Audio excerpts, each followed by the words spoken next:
Welcome back, Nerglings. Today we're looking at my Ribalds. But before we start, be sure to like, share and subscribe so don't miss an update. Oh, what the hell are Ribalds? I hear you cry. Well, Ribald from Middle English and Ribald or Ribould from Old French means rogue or scoundrel. Although from various other languages of its day, it could mean twist, turn, rob, or even copulate or prostitute. As an adjective, it means someone who is coarse or uses lewd language. As a noun, it means a person who is filthy or vulgar in nature. But I think I'll stick with the rogues and scoundrels etymological meaning. Let's learn some history. Prior to the 16th century, the concept of a rogue did not exist. It was not a part of mainstream culture, and the term was first introduced in the 1560s. Unlike the outlaws of medieval times, who were completely outside the law's protection and often lived separately from society, like Robin Hood in the forest, rogues were distinct. They were not associated with criminal networks, but instead represented individuals who were integrated into society, while also being willing to break the law. The cunning individual was determined to exploit modern society to the fullest extent, often resorting to deceit, misappropriation, and occasionally theft.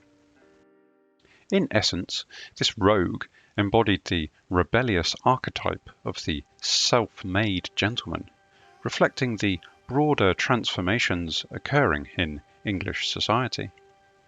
The decline of feudalism and the rise of capitalism. The rogue's allegiance was solely to himself, and he was resolute in his pursuit of personal advancement through any means necessary.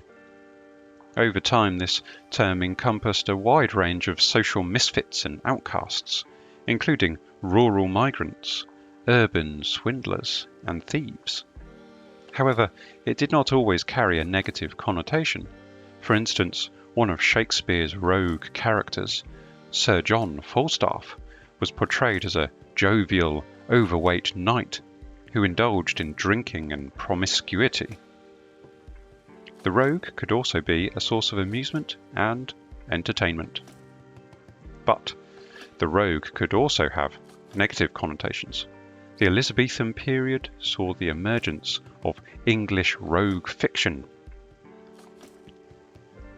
This was marked by the translation into English of the Spanish work Lazarillo de Tormes, 1554, as well as works of a more English flavour, such as Thomas Nash's The Unfortunate Traveller or The Life of Jack Wilton, 1594.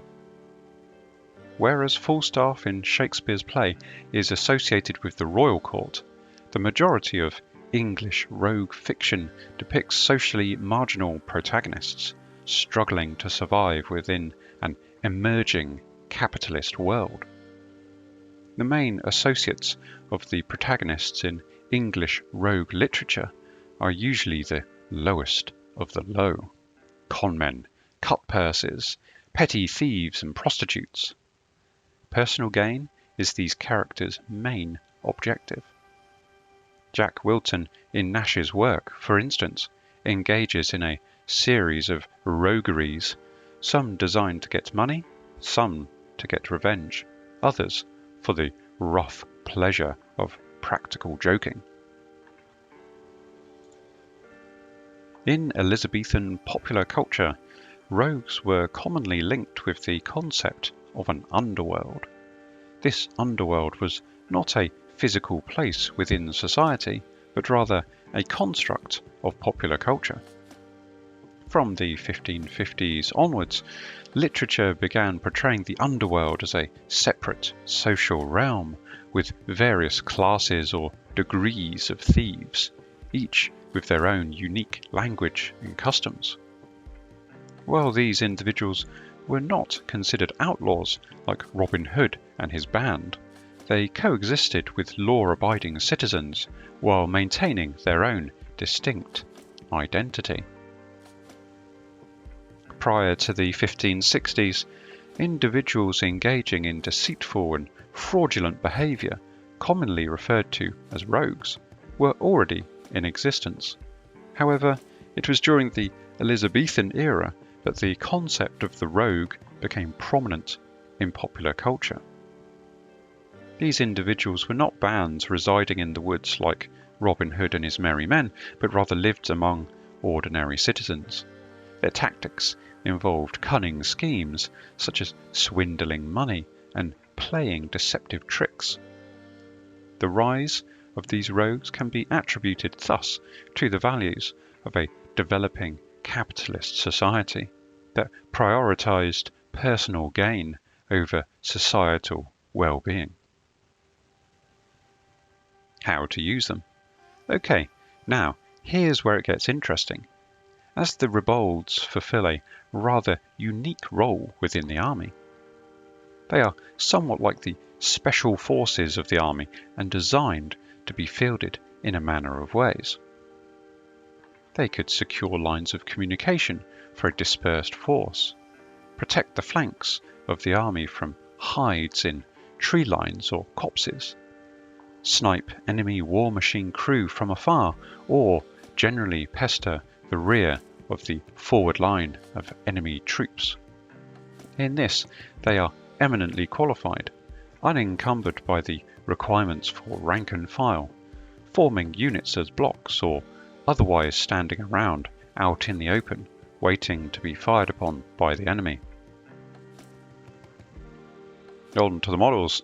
Right, enough of that rotten old rubbish, let's talk miniatures.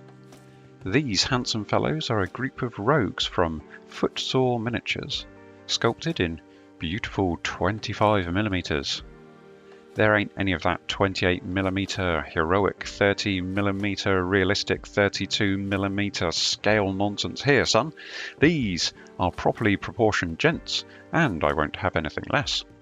In fact, going back to a bit of historical myth and legend, they are actually based on Robin Hood, which I find kinda cool and fitting for a Bretonnian army in an English Crusader style.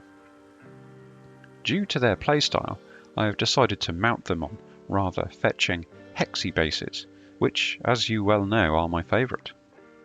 This further distinguishes them from the rest of the force in that they don't need to rank up and slog across the battlefield with the rest of the army. They will be used discreetly and, hopefully, do me proud. In summary, the Ribalds are a crucial element to my force. They are flexible enough to re-roll into any number of roles that can benefit the rest of what seems to be a very rigid structure and army construction.